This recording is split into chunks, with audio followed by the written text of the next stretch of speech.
और जो डॉक्टर बिना दवाइयों के ठीक करते वो तो मूर्ख है। हाई बीपी, अनकंट्रोल बीपी जब रहता है तो वो किडनी को जाके नुकसान देता है। ये जो फास्ट फूड की चेनों पे लगी हुई है, जो हमारी जंक फूड की चेनों पे, उतनी ही भीड़, उतनी ही लाइनें डॉक्टरों के यहाँ पे लगी। कोई वार्निंग साइंस या सिम्टम कि उसको पता लग जाए कि यार किडनी में प्रॉब्लम है या हो सकती है। हॉस्पिटलों में जो वो दही आ रही है, दही के अंदर पकौड़ी डली हुई आ रही है, नमक डला हुआ आ रहा है, वो तो जहर आप खा रहे हो, साथ में बीमार पेशेंट को आप बीमार करते चले जा रहे हो। आयुर्वेदा जो है वो 5000 साल पुरानी है, कोई कहता है 9.5 लाख साल पुरानी है, जब हनुमान जी लक्ष्मण जी के लिए संजीवनी लेकर। बीमारियों से दूर रहने का कोई आयुर्वेदिक नुस्खा? इतनी सुंदर बात है कि आयुर्वेद कहती है बीमारी ना, स्वास्थ्य से स्वास्थ्य रक्षण मातुरस्य विकार।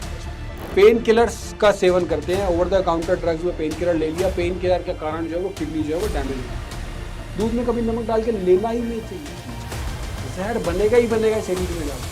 पहले लोग शतायु हुआ करते थे, आज जो है 60-65 साल की एक रिपोर्ट आई थी कि एवरेज एज हो गई है। जापान में 1 लाख से ऊपर लोग 100 वर्ष के ऊपर की आयु। सूर्यास्त के बाद खाना ना खाएं और सूर्योदय से पहले खाना ना खाएं, क्योंकि यही वो समय होता है। अगर उन्होंने ये फॉलो कर लिया तो पहले दिन से चर्बी कम होना शुरू हो जाएगी। डॉक्टर पुनीत जो कि 5th जनरेशन आयुर्वेदिक चिकित्सक है, इन्होंने अपनी जर्नी की शुरुआत 12 साल पहले की थी and founded Karma Ayurveda with this beautiful aim. क्यों ना केमिकल ड्रिवन सोसाइटी को होलिस्टिक एंड नेचुरल लाइफस्टाइल की ओर शिफ्ट किया जाए। इनके NABH accredited Ayurvedic health centres की प्रेजेंस देश विदेश में बहुत अच्छी है। 2023 में इन्हें इंडियन फेम अवार्ड्स के द्वारा इंडिया बेस्ट आयुर्वेदिक डॉक्टर के सम्मान से नवाजा गया था, जिसे बॉलीवुड एक्ट्रेस शिल्पा शेट्टी के द्वारा प्रस्तुत किया गया था। नमस्कार डॉक्टर साहब, welcome to our podcast Baithak with Bansal. It's a proud feeling to have you here. Ayurveda जो सनातन की अनादि काल पुरानी चिकित्सा और जीवन शैली है, आप उसको ग्लोबल ले जाने का काम कर रहे हैं। इसके लिए आपको बहुत बहुत बधाइयां और धन्यवाद। देखिए, आयुर्वेद जो है वो एक लौती ऐसी पैथी है। हमारे पूरे दुनिया में 100 से अधिक पैथी है, मोर देन 100 पैथीज आते हैं, लेकिन आयुर्वेद एक ऐसी पैथी है जो आप कहती है कि आप बीमार ही ना पड़ो। बाकी पैथी कहती है आप बीमार हो गए, आप आओ, हम आपका इलाज करेंगे। लेकिन आयुर्वेद कहती है, कितनी सुंदर कल्पना है, कितनी सुंदर बात है कि आयुर्वेद कहती है बीमार ही ना पड़ो। स्वास्थ्य से स्वास्थ्य रक्षण मातुरस्य विकार प्रशमनम, यानी कि जो स्वस्थ व्यक्ति है उसके स्वास्थ्य का ध्यान रखना, और आतुर यानी कि जो बीमार आदमी है उसको ठीक करना वो दूसरा प्रयोजन है, और जो स्वस्थ है उसको ठीक रखना पहला प्रयोजन है। आयुर्वेद ही ऐसी पैथी है जो एक वेद यानी कि रिलीजियस टेक्स्ट का उपवेद है, यानी कि अथर्ववेद का उपवेद है आयुर्वेद। तो कितनी सारी चीजें हैं। जब हम उपवास को लंघन कहा गया है आयुर्वेद में, जब हम उपवास को सनातन से जोड़ देते हैं तो हमारी हेल्थ के लिए कितना बेनिफिट होता है उस उपवास का। जब हम रिलीजन से किसी चीज को जोड़ते हैं तो उसकी वाइड स्प्रेड एक्सेप्टेंस हो जाती है। जैसे एकादशी का व्रत रखना, 15 दिन में एक बार व्रत रखना, साल में 2 बार 9 दिन की फास्टिंग करना, ये सारी चीजें हमारे शरीर के लिए प्योरिफिकेशन के लिए बहुत जरूरी है, हमारे शरीर के शुद्धिकरण के लिए बहुत जरूरी है। आजकल हमने देखा है इंटरमिटेंट फास्टिंग का बहुत ज्यादा चलन है। मैं खुद करता हूँ डॉक्टर साहब जी। 12 से 15 घंटे की मेरी इंटरमीडिएट फास्टिंग रहती है। मेरा डिनर मैं यूजुअली कर लेता हूँ 8-9 बजे तक, और अगली मील जो नेक्स्ट डे मेरी होती है वो 9-10 बजे के बाद होती है मिनिमम। तो ये बहुत ज़रूरी है, मुझे इसके बहुत बेनिफिट्स मिले हैं। तो इंटरमिटेंट फास्टिंग, ये नए नए नाम जो आज हम सुन रहे हैं, ये आयुर्वेद में अनादिकाल से चलते हैं। खाना खाने का समय और खाना खाने ना खाने का समय बताया गया है।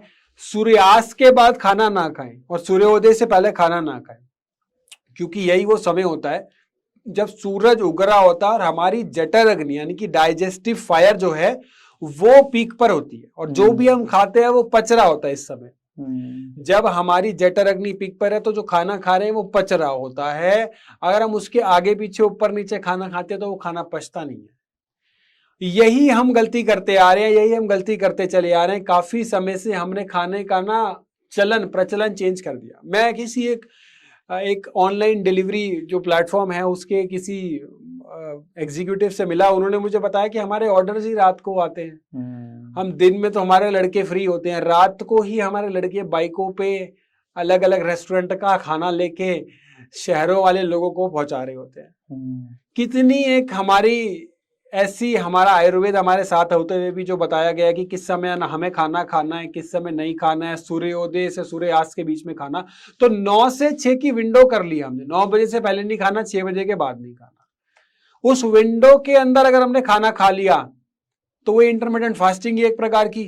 तो खाना खाने का समय बड़ा निर्धारित होना चाहिए जिस समय हमारी जठर अग्नि प्रज्वलित है।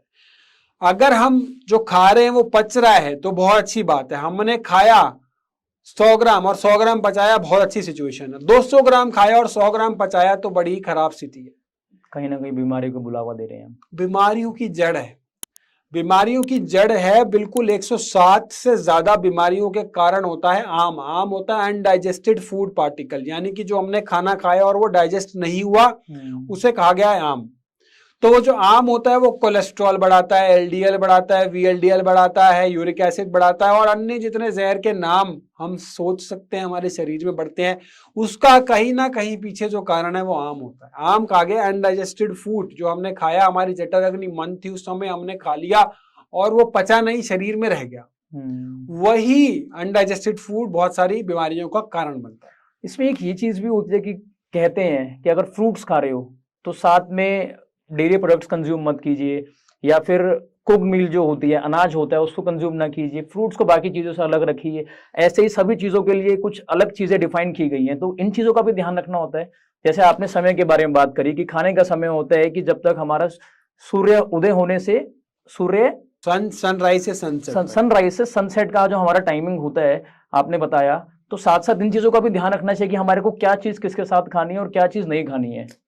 बिल्कुल अमित, बहुत जरूरी है कि हम खाने पीने का किसके साथ खाना है, क्या खाना है, ये बहुत सारी बारी ना हम इग्नोर करते हैं। लेकिन हमारे माता पिता, हमारे दादा दादी, ये सब लोगों को पता था कि क्या विरुद्ध आहार होता है, और लेकिन हम आजकल हमें नहीं पता। विरुद्ध आहार की एक पूरा बताया गया है कि किसके साथ हमें क्या नहीं खाना। आज मैं आपके माध्यम से एक ये चीज बताना चाहूंगा, एक ऐसी चीज जो मैंने नॉर्थ इंडिया में और वेस्ट इंडिया में देखा है कि लोग भर भर के खा रहे हैं, और वो सबसे बड़ा विरुद्ध आहार है।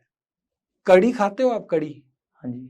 कड़ी जो होती है ना, उसे दही को गर्म करके बनाया जाता है। दही की तासीर जो होती है उसको अगर गर्म किया जाए तो वो बिल्कुल ऑपोजिट हो जाती है, तो वो बन जाता है विरुद्ध आहार, संस्कार विरुद्ध। दही का जो अपने आप की जो उसकी तासीर है उसके वो ऑपोजिट हो जाती है। और कड़ी पकौड़े में क्या किया, दही को गर्म करके बना दिया, वो जहर बन जाता है जो हम खाते हैं कड़ी के नाम से। उसमें पकौड़े डाल के, अलग अलग मसाले डाल के, दही को गर्म करके। दही के रिगार्डिंग बहुत सारे मिसकंसेप्शंस हैं, दही को कब खाना चाहिए, कैसे खाना चाहिए। लेकिन ये कड़ी पकौड़ा जो है ना, ये आज के बाद खाना मतलब समझ लेना कि जहर खा रहे हो।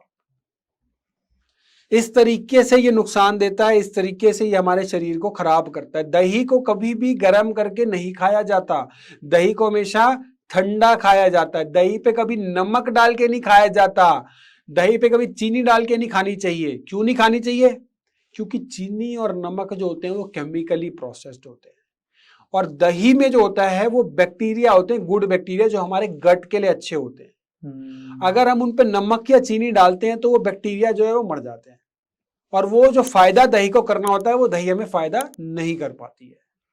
हमारे यहाँ तो ना भंडारों में इनफैक्ट कड़ी सबसे ज्यादा बांटी जाती है, तो मतलब आप समझ सकते हैं कि पूरे देश में कड़ी कितने छटकारे लेके लोग खाना पसंद करते हैं। और यहाँ पे आपने बताया कि ये अपने आप में जहर है।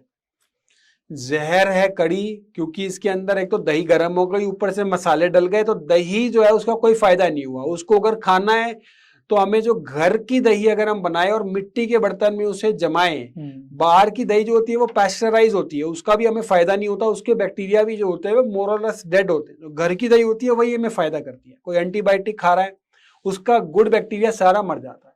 अब अगर उसने दही खाई है 15 दिन में उसका गुड बैक्टीरिया दोबारा से आ जाएगा, दोबारा से 15 दिन तक उसको दही रेगुलर खानी चाहिए। रात के समय दही का सेवन नहीं करना चाहिए, दिन में लेना चाहिए, और सुबह के समय ले सकते हैं और दोपहर के समय ले सकते हैं। रात के समय दही को अवॉइड करना चाहिए।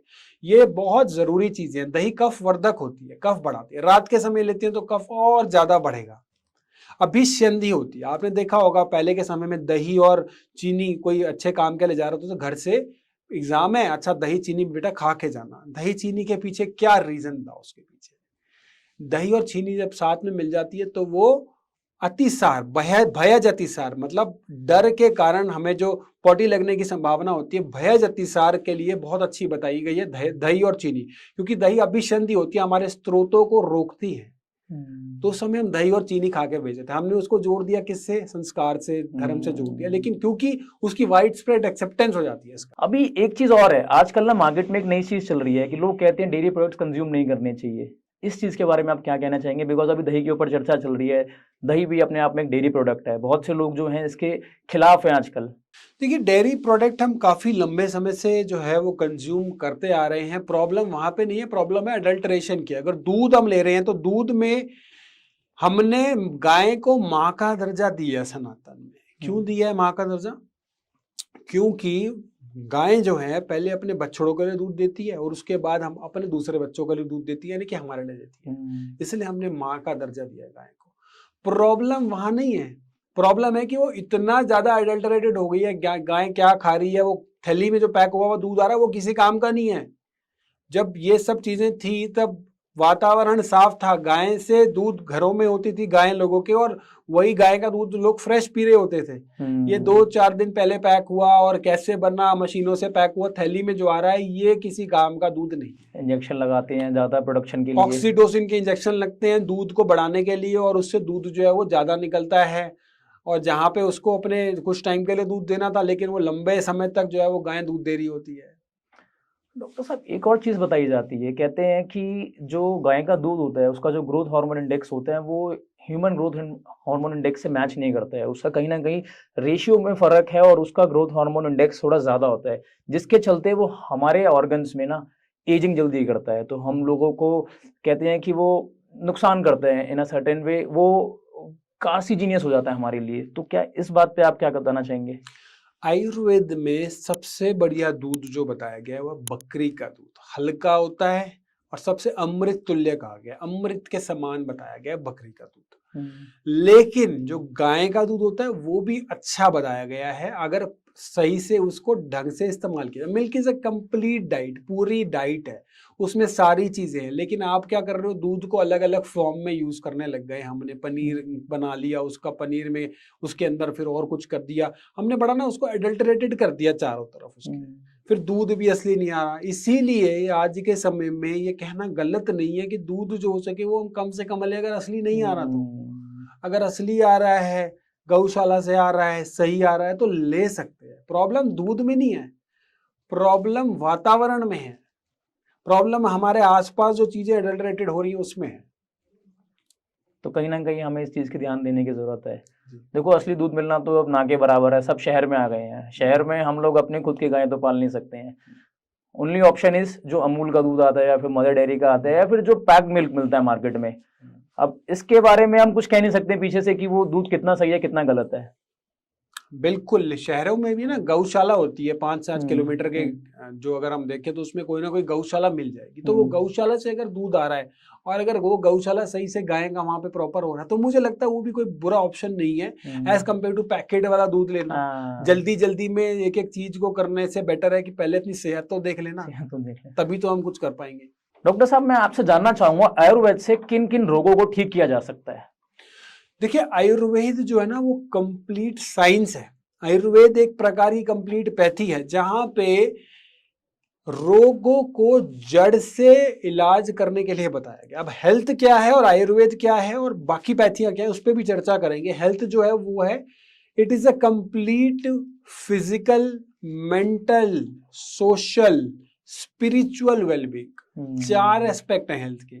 सिर्फ फिजिकली अच्छा होना is not considered good health. बिल्कुल ठीक बोला। और आयुर्वेद जो है ये पहले से ही हेल्थ की डेफिनेशन ऐसी बता रहा है। WHO में धीरे धीरे करके एक एक एस्पेक्ट जोड़ा गया, फिजिकल के बाद मेंटल जोड़ दिया, मेंटल के बाद सोशल जोड़ दिया, फिर स्पिरिचुअल जुड़ गया। लेकिन एक हेल्दी इंडिविजुअल के लिए सब चीजें बहुत जरूरी है। तो आयुर्वेद जब भी किसी बीमारी की चिकित्सा करता है तो हम रूट कॉज पे उसको ठीक करने के लिए, रूट कॉज पे उस पर काम करने के लिए हम करते हैं। हमेशा हम सिम्टोमेटिक ट्रीटमेंट नहीं करते, ना कि बीमारी को दबाने के लिए ट्रीटमेंट करते हैं। लॉन्ग रन के हिसाब से ट्रीटमेंट करते हैं कि वो बीमारी जड़ से समाप्त हो, जड़ से खत्म। अगर अब मैं आपसे पूछूं कि आपने कितने लोगों ने किस तरह की एलोपैथिक दवाइयां ली या केमिकल वाली दवाइयां ली, तो क्या बीपी कभी ठीक होता है उन दवाइयों से? कभी शुगर देखिए किसी पेशेंट की ठीक हो गई हो, सर डोसेज बढ़ती रहती है। डोजेज बढ़ती चली जाती है। और कोई बीमारी आपने देखी हो जो एलोपैथी में दवाई ले रहा हो, केमिकल वाली दवाई ले रहा हो और वो ठीक हो गई, थायराइड कभी ठीक होता है? जितनी भी आप बीमारियां देखेंगे ना, बीमारियों में क्या होता है, बीपी जो था वो बीपी एक शुरू हुआ, फिर एक गोली चली, फिर थोड़े टाइम दूसरी गोली चली, फिर धीरे धीरे करके देखा था बीपी बढ़ता चला जाता है, उसके कॉम्प्लिकेशंस डेवलप होने लग जाते हैं। ऐसे ही डायबिटीज का है, डायबिटीज हुआ उसके बाद इंसुलिन हुआ, इंसुलिन के बाद धीरे धीरे इंसुलिन की डोजेस बढ़ती गई और फिर डायबिटीज के कॉम्प्लिकेशन आ गए, हार्ट पे, लिवर पे, किडनी पे, ब्रेन पे कॉम्प्लिकेशन आने शुरू हो जाते हैं। डायबिटिक न्यूरोपैथी, डायबिटिक नेफ्रोपैथी, इस तरह के दुनिया भर की कॉम्प्लिकेशन डेवलप होनी शुरू हो जाती है। डायबिटिक फुट आपने सुना होगा। इस तरह की जो चीजें हैं वो सारी की सारी क्यों हो रही है? क्योंकि जो दवाई आप ले रहे हो वो कंट्रोल भी नहीं कर पा रही, उसको कंट्रोल करना, मेंटेन करना तो एक चीज है, वो भी नहीं हो रहा, तभी तो वो बढ़ती चली जा रही है, तभी तो वो डायलिसिस पे जा रहे हैं, तभी तो पेशेंट इंसुलिन पे आ जाते हैं सीधा। जिनकी दवाइयां चल रही है वो इंसुलिन पे आ गए। बहुत से लोग ये कहते हैं कि आयुर्वेदा पे ना टाइम बहुत लगता है इसलिए भरोसा नहीं जमता, और कुछ लोगों का तो ये भी कहना है कि यार उसमें ना परहेज बहुत है, इतने परहेज निभाए नहीं जाते। क्या कहना चाहोगे इस चीज के बारे में? देखिए ऐसा है अमित कि टाइम ज्यादा लगता है, लंबा ट्रीटमेंट है, तो आप मुझे एक बीमारी जैसे हमने बात करी जो ठीक ही नहीं हो रही बीमारी, और एक तरफ हम कह रहे हैं कि आपका जो है जड़ से चिकित्सा हो रही है, जड़ से उसका ट्रीटमेंट हो रहा है, तो बहुत दोनों में बहुत फर्क है। आप एक तरफ परमानेंट की तरफ जा रहे हो, एक तरफ मेंटेनेंस की तरफ जा रहे हो, और मेंटेन होकर वो धीरे धीरे इंक्रीज हो रही है, दूसरी तरफ आप उसे धीरे धीरे रिड्यूस कर रहे हो। तो ये कहना तो मुझे तो लगता है आयुर्वेद फास्ट होगा क्योंकि वो ठीक कर रहा है। स्लो तो वो हो गया ना जो आपकी बीमारी को बढ़ाता चला जा रहा है धीरे धीरे करके। ठीक बात है। और सबसे ज्यादा जरूरी क्या है, आपने गोली खाई, आप दर्द हो रहा है, आपको दर्द की गोली खाई और आपका दर्द ठीक हो गया, अगर आप इसको फास्ट कहते हो तो ये फास्ट नहीं है, ये तो बीमार कर रहा है ना। आपने दर्द का तो इलाज किया ही नहीं, ठीक है आपको कोई जाना है, आपको काम पे जाना, तो दर्द की दवाई खाई और आप निकल पड़े पूरे दिन के, लेकिन उस दर्द की दवाई के कितने साइड इफेक्ट हैं, वो कितना ज्यादा नुकसान दे रही है, वो नेफ्रोटॉक्सिक कितनी है, किडनी को कितना नुकसान दे रही है, अन्य शरीर के ऑर्गन्स को कितना नुकसान दे रही है, प्लस आपने उस बीमारी का इलाज नहीं किया, आपने बीमारी के कारण जो दर्द आ रहा था उसका इलाज कर दिया। फिर अगले दिन भी वही करा, फिर 4 दिन वही करा, फिर महीना 2 महीना वही करते रहा, उसके कारण क्या हुआ? उसके कारण आपकी रूट कॉज पे काम नहीं हुआ, किडनी बैठ गई, रूट कॉज पे काम नहीं हुआ ना, बिल्कुल सप्रेस किया उसको और उसको प्रोलॉन्ग करने दिया लंबे टाइम के लिए। एब्सोल्युटली। अब ना फंडामेंटल्स पे आते हैं, आयुर्वेदा की बेसिक प्रिंसिपल्स क्या हैं और ये कैसे वेस्टर्न मेडिसिन से डिफर करता है? देखिए आयुर्वेदा जो है ना वो एक टाइम टेस्टेड मेडिसिन है। आयुर्वेदा 200-250 साल पुरानी मेडिसिन नहीं है, चिकित्सा प्रणाली नहीं है कि हमारे जहाँ पे अब बहुत सारी चीजें जो हाइपोथेसिस पे चल रही है। एलोपैथी जो है वो 200-250 साल पुरानी है, आयुर्वेदा जो है वो 5000 साल पुरानी है, कोई कहता है, कोई कहता है 9.5 लाख साल पुरानी है, जब हनुमान जी लक्ष्मण जी के लिए संजीवनी लेकर आए। तो क्या करा था उन्होंने उस संजीवनी को सिर्फ लक्ष्मण जी को सूंघाया था, और सूंघने के कारण लक्ष्मण जी जो मूर्छित थे वो जीवित अवस्था में आ गए। तो क्या है, उनको विश्वास बहुत बड़ी चीज है। बहुत से लोग आते हैं आयुर्वेद में, कब आते हैं? जब सारी तरफ से उनको हार हो जाती है, उनको कुछ नहीं समझ आ रहा होता क्या करना है, कैसे करना है, एलोपैथिक डॉक्टर्स ने मना कर दिया, कुछ नहीं हो सकता, तब वो जाके आयुर्वेद की शरण में आते हैं। उस समय आयुर्वेद भी क्या कर सकता है? अगर आप शुरू के समय आ रहे हो, आपको पता है बीमारी है, बीमारी का इलाज करने का समय है, तभी तो ट्रीटमेंट पॉसिबल है ना। बदनामी कहाँ हुई? जहां आप आखिरी में आ गए, यहाँ फायदा नहीं हुआ कुछ। लेकिन वही चीज अगर आप पहले कर ले तो बहुत ज्यादा बेनिफिट होता। ठीक बात। चाइना में अगर कोई बीमार होता है तो सीधा एलोपैथिक ट्रीटमेंट नहीं कराता, वो पहले चाइनीज ट्रीटमेंट कराता है, चाइनीज मेडिसिन लेता है, उसके बाद जब उसे फायदा नहीं होता तब वो एलोपैथिक में जाता है। हमारे यहाँ पे उल्टा है, पहले एलोपैथी में जाते हैं, फायदा नहीं होता तो फिर उसके बाद इंडियन मेडिसिन में जाते हैं, जिसको ऑल्टरनेट मेडिसिन कहते हैं, जबकि वो ऑल्टरनेट मेडिसिन की श्रेणी में नहीं आता। इतनी पावरफुल है, इतनी सक्षम है कि आने वाले कुछ समय में ये मेन स्ट्रीम में आएगा। सर बेसिक बीमारियां भी होती है ना, जैसे फीवर होता है या फिर कोई और इन्फ्लुएंजा एक डिसीज होती है, हमारे घर पे ना बैकअप में मेडिसिन की दुकान लगी होती है पूरी की पूरी। अगर हम बात करेंगे ना, फीवर होता है हमारे को, फीवर के लिए हमारे पास डोलो, क्रूसिन, इस तरह की दवाइयां ना हमारे घर में भरमार लगी होती है, कफ सिरप, सर ये सब बैकअप में रखते हैं हम लोग क्यों भूल जाते हैं कि हमारे पास आयुर्वेद है? हम लोग आयुर्वेद का तरफ क्यों नहीं ध्यान देते हैं? मैं आपसे जानना चाहूंगा कि अगर इस तरह की बीमारी होती है तो आयुर्वेद कितना सक्षम है इनको ठीक करने में? देखिए पता है क्या होता है, आप किसी डॉक्टर के पास जाते हो ना, अगर वो आपको 10 दवाइयां लिख दे और 20 टेस्ट लिख दे तो आपको लगता है बहुत बड़े डॉक्टर में आए, क्योंकि वो 5 स्टार फैसिलिटी में बैठा है और वहां पे उसने आपको 10 टेस्ट लिख दिए और 20 दवाइयां लिख दी, तो आपको लगता है कि बहुत बढ़िया डॉक्टर है, बहुत अच्छा लेवल का डॉक्टर। दूसरे डॉक्टर पे आप जाते हो, थोड़ी नॉर्मल जगह पे बैठा है, 5 दवाइयां लिखी है, 60 टेस्ट लिख के, तो थोड़ा कम डॉक्टर है। तीसरा होता है कि जिसने बिल्कुल ही कम दवाइयां लिखी, वो और थोड़ा नीचे श्रेणी का डॉक्टर है। और जो डॉक्टर बिना दवाइयों के ठीक कर दे वो तो मूर्ख है। ये हमारी माइंडसेट है, ये हमारी साइकोलॉजी हो चुकी है। हम ये सब कब मानेंगे? जब कोई गोरा आके बता देगा आयुर्वेद इज द बेस्ट, तब लगेगा हाँ Ayurveda is the best, Ayurveda सबसे बढ़िया। क्योंकि हम वेस्ट को कॉपी करने में लगे हुए हैं, जुड़े हुए हैं कि वेस्ट क्या कर रहा है हम वही कर लें। ये तो है। हम अपनी संस्कृति भूल चुके हैं, हम अपना सब कुछ जो है वो छोड़ के वेस्ट के पीछे लगे हुए, जबकि वेस्ट को इस चीज की समझ आ चुकी है कि किस तरीके से हम एडवांस थे, किस तरीके से आज अमेरिका एक हल्दी जो हम घरों में यूज करते हैं उसको पेटेंट कराने में लगा हुआ है। अगर वो पेटेंट हो गई तो हल्दी हमारे को पता है कितना मुश्किल होगा। तो वो इस चीज की इंपॉर्टेंस समझ चुके हैं। जो हम आम घरों में स्पाइसेस यूज करते हैं ना, वो सारी आयुर्वेदिक दवाइयां हैं। अगर उसी का हम ढंग से यूज करते हैं, सब चीजें करते हैं, तो पहले के लोग इतने बीमार तो नहीं पड़ते थे जितने आज पड़ते हैं। पहले 5 में से 4 लोग जो थे वो स्वस्थ थे, आज 5 में से 4 लोग अस्वस्थ हैं। पहले अगर हम बात करें 100-150 साल पहले की, तो 30-40 करोड़ की आबादी थी, आज 140 करोड़ की आबादी है। उसमें से 5 अस्वस्थ, 5 में से 4 अस्वस्थ हैं, और पहले 5 में से 4 स्वस्थ हैं। ठीक बात है सर। पहले के टाइम पे पेट खराब होता था, घर में कहा जाता था तिफरा खा लो, ये सब गोल का छिलका आता था, आज भी आता है, उसको खाने को कहा जाता था। जुखाम हो गया, काढ़ा पीने को कहा जाता था, या फिर फीवर हो गया तो कहते थे फ्रूट जूसेस पियो, नारियल पानी पियो। कितनी सही चीजें थी, और मतलब कहते थे ना, इन सब चीजों को लेने के बाद एकदम चकाचक हो जाता था इंसान। बट आज के टाइम पे क्या है,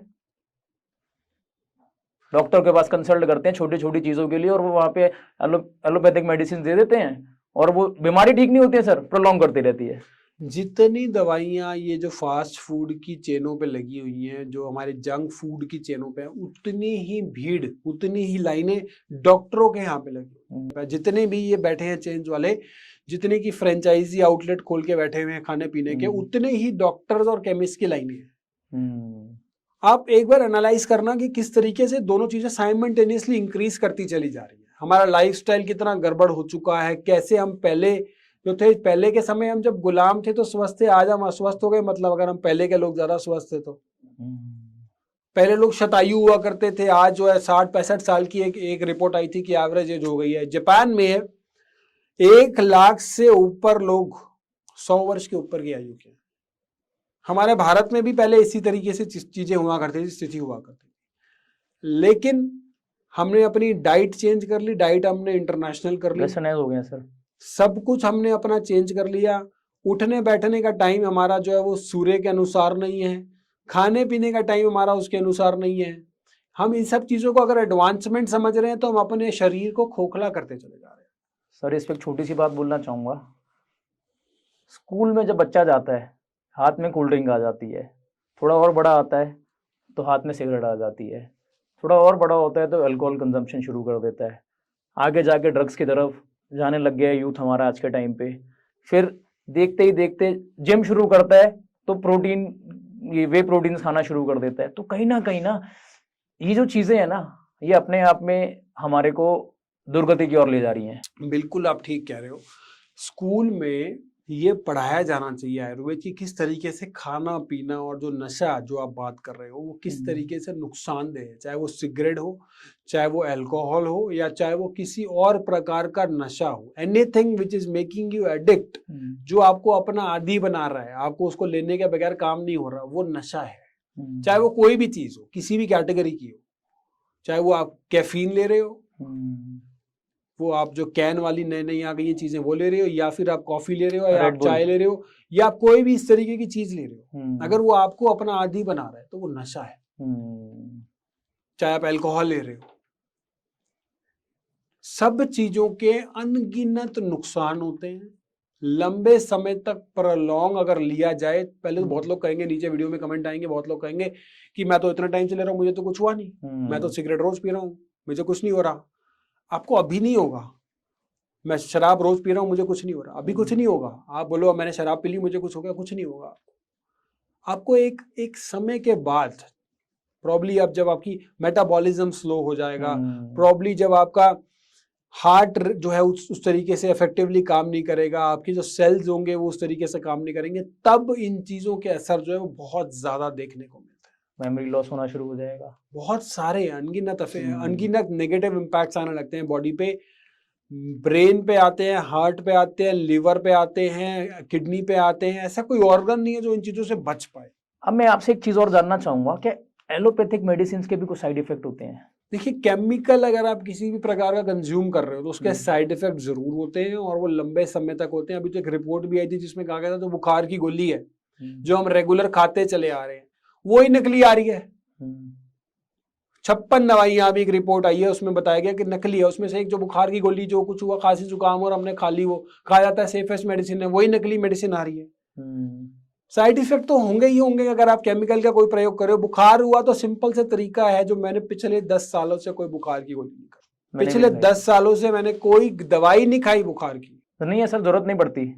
बुखार होने वाला होता है उससे पहले कुछ सिम्टम्स आते हैं सब बॉडी में, जिससे पता चलता है कि बुखार मेरे को आने वाला है 1 या 2 दिन बाद। बॉडी एक होने लगता है, बॉडी में ऐसे लेजीनेस आने लगती है, उठने बैठने का मन नहीं करता, मतलब 1 दिन बाद बुखार होने वाला है। बहुत से लोगों को पता चल जाता है कल मुझे बुखार होने वाला है, उसको कहा था प्रोड्रोमल सिम्टम्स।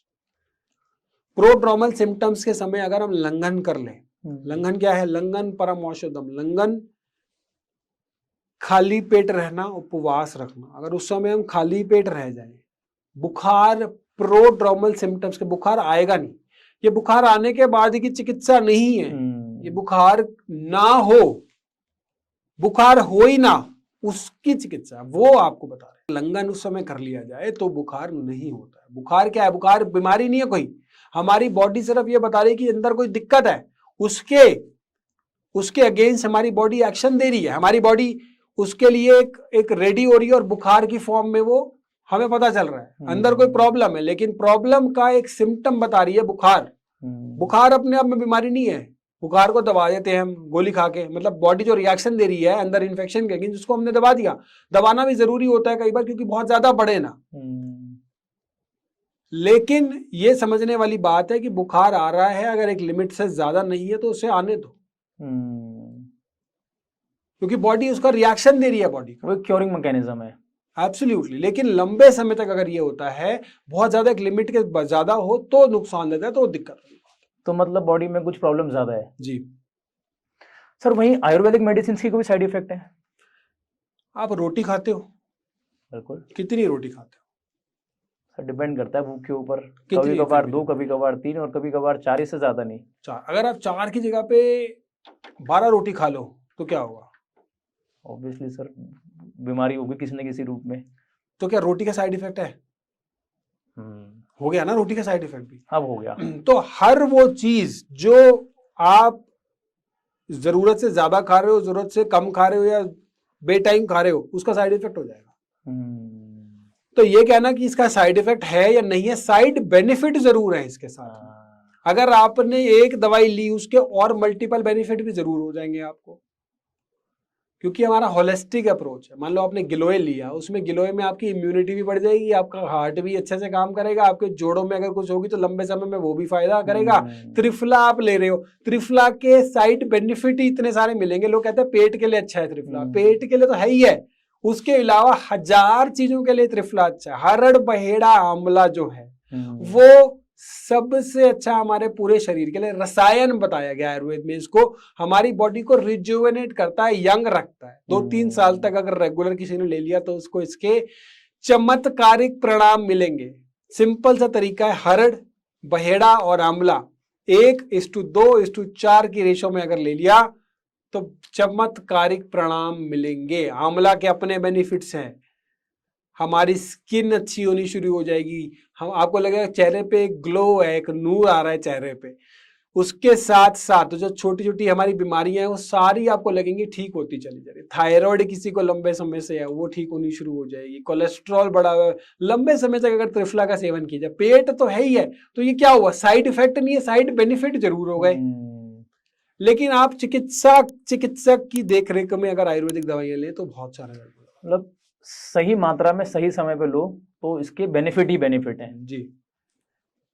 इनफैक्ट कोविड के टाइम पे देखा गया था कि बहुत लोगों ने ना नेचुरोपैथी आयुर्वेदा का रुख किया था और उनको शायद इन्हीं चीज़ों की वजह से वो लोग जी पाए थे या फिर लंबा जिए थे, क्योंकि सर बहुत कैजुअलिटी हुई थी उस टाइम पर, बहुत लोग अपनी जान खो बैठे थे और बहुत नुकसान हुआ था, भारी नुकसान हुआ था। बट जो लोगों ने आयुर्वेदा का या फिर नेचुरोपैथी का रुख किया था, आज कहीं ना कहीं लॉन्ग टर्म में उनकी हेल्थ पहले से काफ़ी बेटर हो गई है, या फिर उनकी प्रैक्टिस को करते करते उन्होंने अपने अंदर पॉजिटिव चेंजेस फील किए हैं। तो क्या कहना चाहोगे इसके बारे में? देखिए, कोरोना के समय में लोग आयुर्वेद की तरफ वापस आ गए। दुनिया जो है ना, ये गोल है। ये आयुर्वेद जब से सृष्टि आई थी, सृष्टि बनी थी, तभी से आयुर्वेद है। तो आयुर्वेद दुनिया जो है वो गोल है, और जैसे जैसे लोगों को समझ आ रही है तो लोग आयुर्वेद की तरफ वापस आते चले जा रहे हैं। कोरोना का समय में बहुत से लोगों ने काढ़ा पिया और उन्होंने देखा कि किस तरीके से आयुर्वेद कितना कारगर है, कि काढ़ा पीने वालों को देखा जा रहा था कोरोना नहीं हो रहा था, कोविड नहीं हो रहा था, बीमारी हो ही ना। मेन आयुर्वेद का रोल वहां पर है कि आप अगर आयुर्वेद का अच्छे से फॉलो कर लो, पालन कर लो, तो बीमारी होने के चांसेस ही नहीं होंगे। तो ये आयुर्वेद लोगों को समझ आया कोरोना काल में कि किस तरीके से अच्छे उसके रिजल्ट है। जब बाहर जो है आवाजाही बंद थी, लोग आराम से बैठे हुए थे, बाहर पॉल्यूशन नहीं था, बिल्कुल ही चेंज थी सिनेरियो सिचुएशन, और लोग आयुर्वेद का पालन कर रहे थे। क्योंकि सर आयुर्वेद डिसिप्लिन भी सिखाता है ना, साथ साथ क्योरिंग मैकेनिज्म तो है, साथ साथ डिसिप्लिन भी देता है, और जो डिसिप्लिन है ना वो अपने आप बीमारियों से दूर रखता है आपको। जी। तो कोरोना में लोगों को डिसिप्लिन की बहुत जरूरत थी और लोगों ने वो चीज अपनी जिंदगी में ऐड किया आयुर्वेद के साथ साथ। बिल्कुल बिल्कुल बिल्कुल। बहुत लोग ना अपनी इनडिसिप्लिन लाइफ के चलते ओवर ईटिंग करते हैं, बॉडी के अंदर फैट उस लेवल तक बढ़ता चला जा रहा है कि लोग ओवर ईट का शिकार हो गए हैं। क्या वो चीज भी आप आयुर्वेद के माध्यम से कम कर सकते हैं, रोक सकते हैं? देखिए, बहुत से पेशेंट हमारे पास आते हैं और कहते हैं जी हमारा ना वेट बढ़ा हुआ है, मोटापा बढ़ा हुआ है। तो सबसे पहले तो उनको ये देखना है कि क्या क्या वो, अगर उन्होंने ये फॉलो कर लिया तो पहले दिन से चर्बी कम होना शुरू हो जाएगी, पहले दिन से वेट जो है वो रिड्यूस होना शुरू हो जाएगा, वेट कम होना शुरू हो जाएगा। सबसे पहले खाने को पीना है, खाना नहीं, खाना, खाना, खाने को पीना। पीना कैसे है? खाने को इतना चबाना है कि वो पेस्ट बन जाए, लिक्विड बन जाए, हमारे आंतों को कम काम करना पड़े। जो हम खाना खाते हैं ना, कुछ हमारा डाइजेस्ट होता है, कुछ हमारा चिपक जाता है आंतों में जाके, और वो चिपकता है वही हमारे को नुकसान देता है लंबे समय में। तो खाने को पीना, खाना, खाने को पीना है हमें। दूसरा हमें क्या करना है, खाने को जब हम मुंह में लेते हैं ना, तो मुंह में जो है हमारे एक एंजाइम होता है सलाइवरी अमाइलेज। अमाइलेज जो होता है वो हमारे खाने में मिलता है और हमारे बॉडी में जाके, पेट में जाके वो डाइजेशन का काम करता है, खाने को डाइजेस्ट जल्दी करने में मदद करता है अमाइलेज। जितना हो सके हमारे सलाइवा मिल के खाना जाएगा तो वो जल्दी डाइजेस्ट होगा बॉडी में जाके। तीसरा, जो हमें चीनी का प्रयोग हम कर रहे हैं, जो व्हाइट पॉइजन है, ये कोकेन के बाद दूसरी चीज है जो सबसे ज्यादा एडिक्शन करती है हमारे को। इस चीनी का हमें अवॉइड करना है, चीनी का हमें प्रयोग नहीं करना है। चीनी में हम डूबते चले जा रहे हैं। लस्सी में चीनी, छाछ में चीनी, कई प्रांतों में दालों में चीनी होती है, फिजी ड्रिंक्स में चीनी, कोल्ड ड्रिंक्स में चीनी, मिठाइयों में चीनी, हम जो खा रहे हैं उसमें आसपास चीनी है। चीनी में हम डूब चुके हैं। तो चीनी को हमें अवॉइड करना है। चीनी में ऐसा कुछ भी नहीं है जो हमारे शरीर के लिए अच्छा हो। चीनी में हमें 19 पोषक तत्वों की जरूरत होती है, चीनी में कुछ नहीं है, चीनी में 0 है। चीनी में आपको मीठापन है, मीठापन भी वो है जो हमारे किसी काम का नहीं है। तो चीनी को अवॉइड करना है हमें। उसके बाद हमें क्या करना है, हमें एक नियमित रूप से व्यायाम करना है। व्यायाम करना है हमें, कम से कम ब्रिस्क वॉक करनी है रोज की 30 मिनट्स की, जो लोग वेट लॉस करना चाहते हैं। उसके साथ साथ एक चीज और ऐड करनी है, जो हम रेगुलर थोड़ी थोड़ी देर में मंचिंग करने लगते हैं ना, वो मंचिंग अवॉइड करनी है। खाने के लिए हमें सूर्यास्त के बाद कुछ नहीं खाना, सूर्योदय से पहले हमें कुछ नहीं खाना। ये चीजें अगर हमने फॉलो कर ली तो मुझे लगता है बहुत अच्छे रिजल्ट्स और इंप्रूवमेंट हमें नजर आएंगे। अगर हमने मंचिंग बंद कर दी, खाना का मन हो या ना हो, भूख हो या ना हो, हम रास्ते से जा रहे थे, नया रेस्टोरेंट खुला या कोई अच्छा रेस्टोरेंट लगा, थोड़ी देर चल कुछ खा लिया फिर चले गए। आपकी बॉडी नहीं मांग रही, वो स्वाद का रास्ता अलग जा रहा है और हेल्थ का रास्ता अलग जा रहा है। दोनों रास्ते अलग है, दोनों साथ में नहीं चलते। 2.5 इंच की जीवा हमसे पाप कराती है। टेस्ट के कारण हमने शरीर की आहुति चढ़ा दी। तो हमें ये देखना पड़ेगा कि हमें किस तरीके से ये चीजों को अवॉइड करना है। नियमित रूप से खाएंगे और 9 से 6 के बीच में खाना खाएंगे, उसके आगे पीछे कुछ नहीं खाएंगे। ये सब चीजें अगर फॉलो कर लिया, रात को कम खाना है, सुबह ऐसे खाना है राजा की तरह, दोपहर को खाना है हमें नॉर्मल आदमी की तरह, रात को खाना है भिखारी की तरह, कम खाना है रात को। रात का खाना 4 घंटे बाद, 4 घंटे पहले खाना चाहिए हमें सोने से। खाना जो हम खाते हैं वो 4 से 24 घंटे में डाइजेस्ट होता है, depending upon the food that we are eating. तो 4 घंटे का गैप रख के खाना, अगर ये चीजें फॉलो कर ली तो पहले दिन से चर्बी कम होना शुरू हो जाएगी, पहले दिन से वेट लॉस होना शुरू हो जाएगा, नेचुरल तरीके से होगा। लोग क्या कहते हैं हमें तो गोलियां दे दो वेट लॉस की, हमें कुछ करना ना पड़े। हम समोसे पकौड़े इडली खाना चाहते हैं, हम समोसे पकौड़े ये सब चीजें भी खाएं, तली हुई चीजें भी खाते रहें, और हम pizza burger noodles hot dog cold dog सब खाते रहें और हम गोलियां भी खा लें। मतलब वो क्या चाहते हैं कि हम ऊपर से पानी भी चलाए रखें और नीचे सूख भी जाए। हम नीचे पोछा तो मारते रहे लेकिन ऊपर पानी भी चलता रहे, पॉसिबल नहीं है। तो वो कैसे पॉसिबल है? हम इस कलयुग में जी रहे हैं जहां पे हर चीज का शॉर्टकट ढूंढने में हम लगे हुए हैं। हम उसको सही नहीं करना चाहते, हमें शॉर्टकट चाहिए उसके। एक प्रॉपर नींद भी बहुत जरूरी है वेट लॉस कंट्रोल करने के लिए। डिसिप्लिन्ड स्लीप बहुत जरूरी है। Discipline is very important in life. अगर हमने ये सारी चीजें फॉलो कर ली तो बहुत अच्छे से लाइफ डिसिप्लिन होगी। वात पित्त कफ 3 दोष हमारे बॉडी को चलाते हैं, जिस प्रकार सूर्य चंद्रमा वायु संसार को चलाते हैं, उसी प्रकार से 3 दोष बैलेंस होना शुरू हो जाएंगे हमारे, अगर हमने ये सारी चीजें अच्छे से फॉलो कर ली। सर आप बताना चाहोगे एक इंडिविजुअल की लाइफ में उनका क्या इन्फ्लुएंस होता है, हेल्थ पे, वेलनेस पे, वात पित्त कफ का क्या इन्फ्लुएंस होता है? देखिए ये 3 दोष बताए गए हैं हमारे शरीर में चलाते हैं। 7 धातुएं बताई गई हैं, रस रक्त मांस मेज अस्थि मज्जा शुक्र, और 5 प्रकार की वायु बताई गई है, प्राण अपान उदान समान व्यान, और 72,000 नाड़ियां बताई गई हैं हमारे शरीर के अंदर। ये सारी चीजों के लिए, तीनों दोषों को बैलेंस करने के लिए हमारे लिए एक दिनचर्या होनी चाहिए। हमारे आयुर्वेद के अनुसार दिनचर्या, आहार विहार, परिचर्या सब उसी प्रकार से होना चाहिए, तो ये तीनों दोष बैलेंस रहते हैं। जब भी ये तीनों दोष ऊपर नीचे होते हैं तो हमारी बीमारी का कारण बनते हैं। तो इनको बैलेंस करने के लिए आहार विहार ठीक होना चाहिए, हमारा नींद डिसिप्लिन होनी चाहिए। कुछ लोगों का एक दोष बढ़ा हुआ होता है, कुछ उस हिसाब से वो बीमारी के लिए ज्यादा प्रोन होते हैं। कईयों की वात पित्तज प्रकृति होती है, जनरली ये कॉम्बिनेशन में होता है। कईयों की पित्त कफज होती है। इस तरह से इन तीनों दोषों के कॉम्बिनेशन में प्रकृतियां होती है, उसी हिसाब से उनको उस बीमारी के लिए ज्यादा प्रोन होते हैं। सर इसको आप डायग्नोस कैसे करते हो कि इम्बैलेंसेस को? देखिए जब मैं आपके साथ बैठा हूं तो जब हम पेशेंट से मिलते हैं तो तसल्ली से उससे बात करते हैं। जब मैं आपसे हाथ मिलाऊंगा तो मैं आपके हाथ का टेक्सचर देखूंगा। हमारा डायग्नोसिस रूम में घुसते ही शुरू हो जाता है।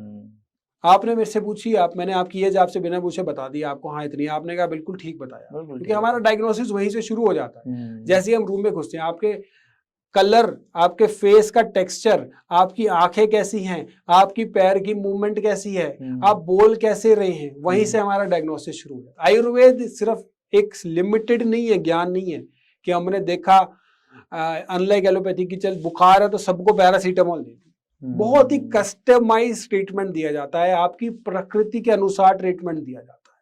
शुगर आपने बात की थी व्हाइट शुगर की, बट इसके अलावा ना आजकल लोगों ने ऑल्टरनेटिव्स निकाल लिए हैं। बहुत लोगों ने खांड यूज करने घर में शुरू कर दी है, देसी खांड, शक्कर खानी शुरू कर दी है। इनके बारे में आप क्या बताना चाहोगे कि ये कितने सही हैं या फिर ये भी सेम प्रणाली में आती है?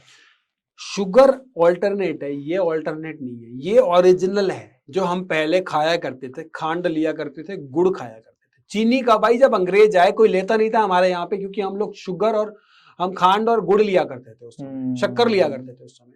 अब उन्होंने देखा कि ये चीनी जो बेचनी है कैसे बेची जाए, फ्री में दो, इंडियंस को, भारतीय को फ्री में बांटो। कुछ चीज फ्री में बांटी जाती है तो लोग उसके आदी हो जाते हैं, यूज टू हो जाते हैं।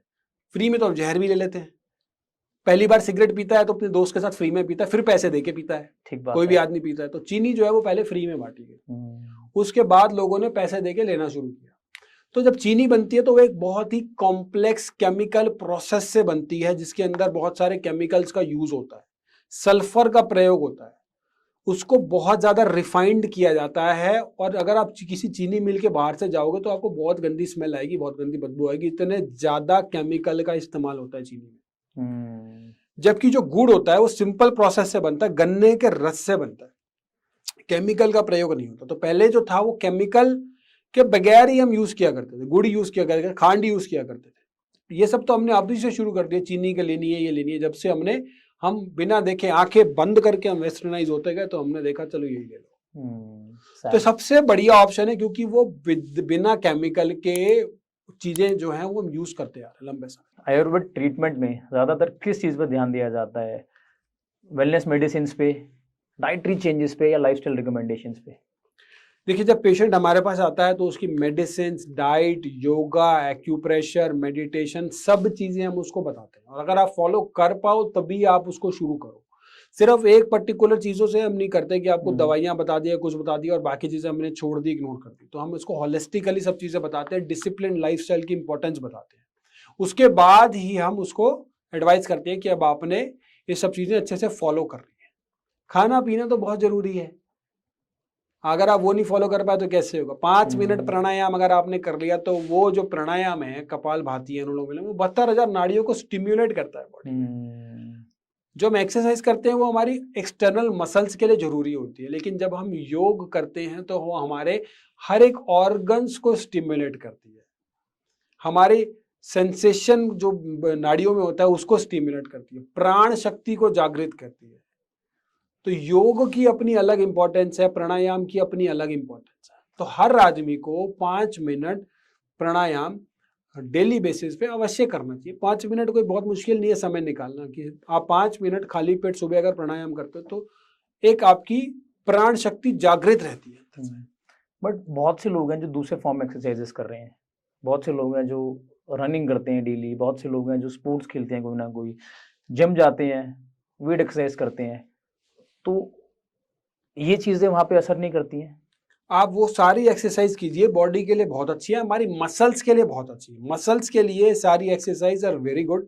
लेकिन जब हम योग की बात करते हैं तो योग सिर्फ मसल्स तक सीमित नहीं है, वो ऑर्गन्स तक सीमित है। योग में जो है वो हम जो सांस लेते हैं उसको नियमित करके हम जो है सारी नाड़ियों को प्रज्वलित करते हैं।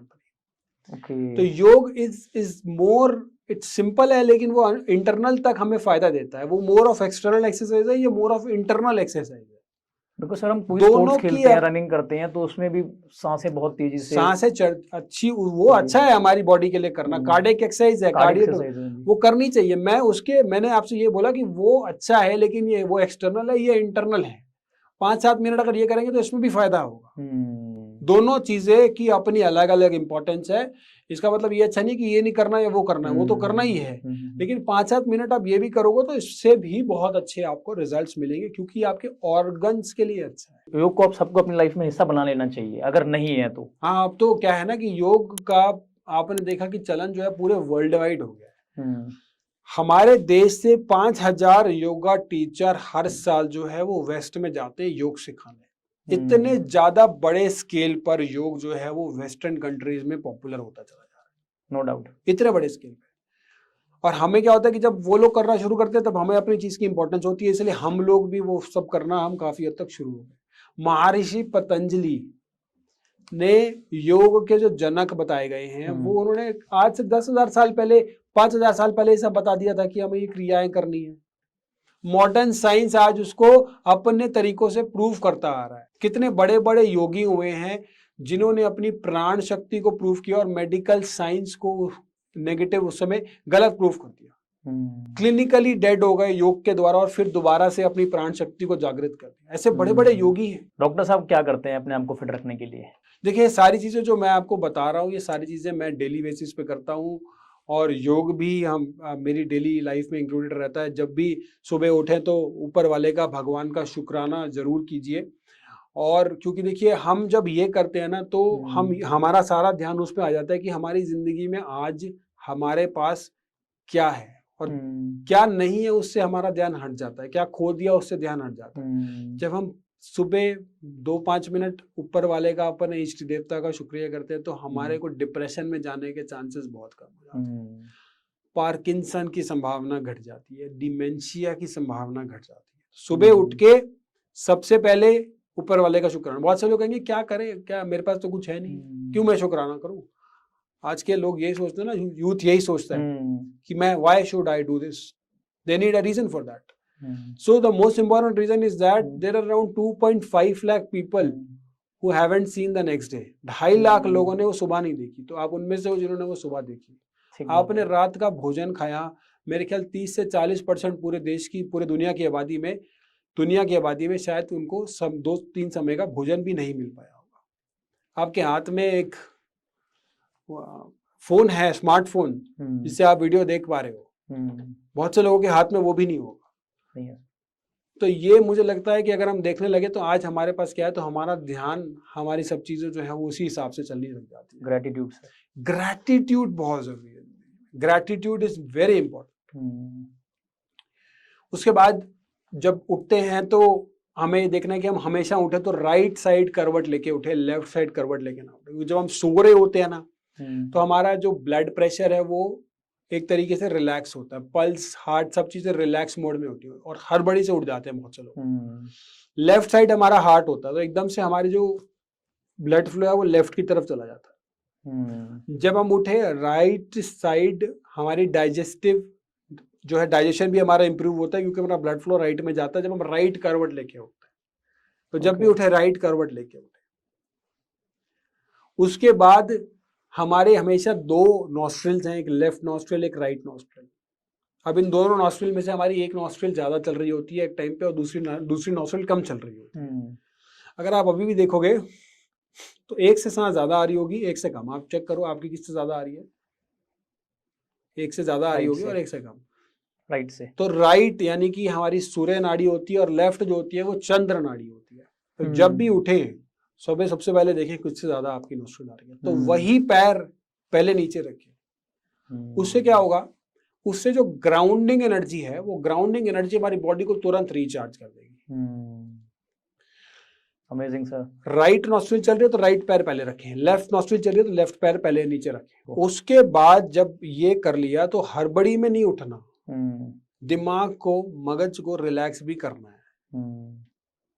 10 मिनट 5 मिनट की मेडिटेशन भी जरूर करें। उस मेडिटेशन के कारण आप पूरे दिन जो है वो आपका शार्पली जाता है। जिस तरीके से वो कुल्हाड़ी को शार्प किया जाता है ना, ये पूरे दिन के लिए मेडिटेशन उसी तरीके से हमारी बॉडी पे काम करती है। तो 5 मिनट की मेडिटेशन जो है वो हमारे शरीर के लिए पूरे दिन के लिए अच्छी रहती है। दिमाग बड़ा शार्प। मेडिटेशन करने के बहुत तरीके हैं, आप कोई सरल तरीका बताना चाहो हमारे लिसनर्स को, जो जिसको वो फॉलो करें तो उनकी लाइफ में कुछ बदलाव आए। देखो मेडिटेशन ना बहुत से लोग समझते नहीं है क्या है क्या नहीं है। अगर सिंपल सी चीज मैं आपको बताता हूँ, मेडिटेशन जिसको नहीं भी समझ आती है, अपनी सांस के ऊपर ध्यान लगाओ। सांस बाहर आ रही है, बाहर जा रही है, बाहर आ रही है, बाहर जा रही है, आंख बंद करके बस उसी पे ध्यान लगाओ।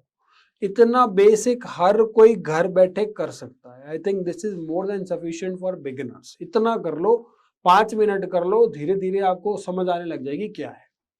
दिमाग को शांत करके एक चीज पे कॉन्सेंट्रेट कर लो। शांत रखना बहुत जरूरी है।